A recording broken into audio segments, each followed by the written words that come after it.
Greetings, Earthlings.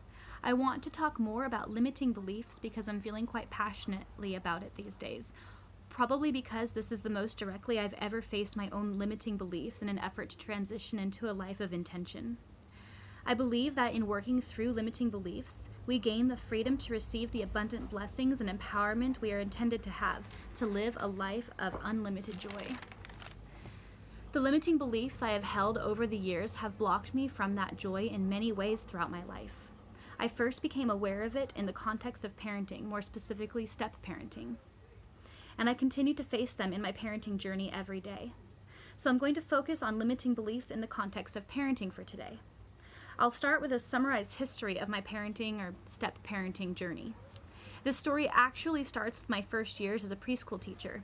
I started off as an assistant when I was 18 and started taking ECE, or early childhood education classes, at the local junior college, and soon became a lead teacher.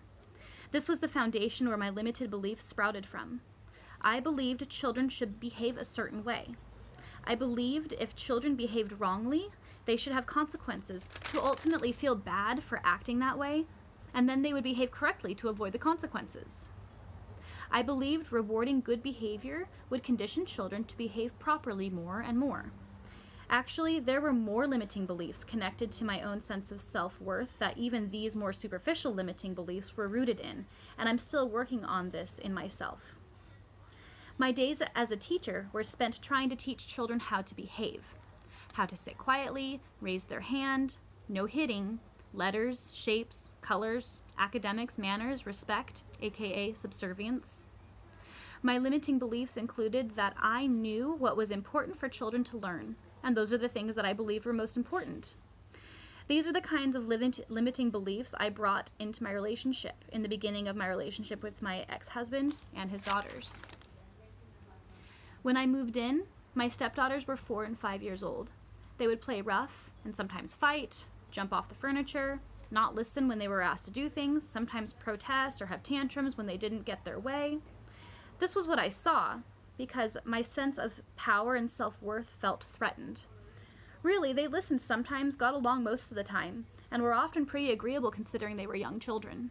But because I held these limiting beliefs so unconsciously, and I felt so threatened, also unconsciously, I tried to use punishments and rewards to control and coerce them to behave how I wanted them to behave. And when my efforts failed, it started a cycle of increasing the severity of punishments and damaging my relationship with my stepdaughters and damaging their self-esteem and development. I am deeply sorry for the harm that I caused.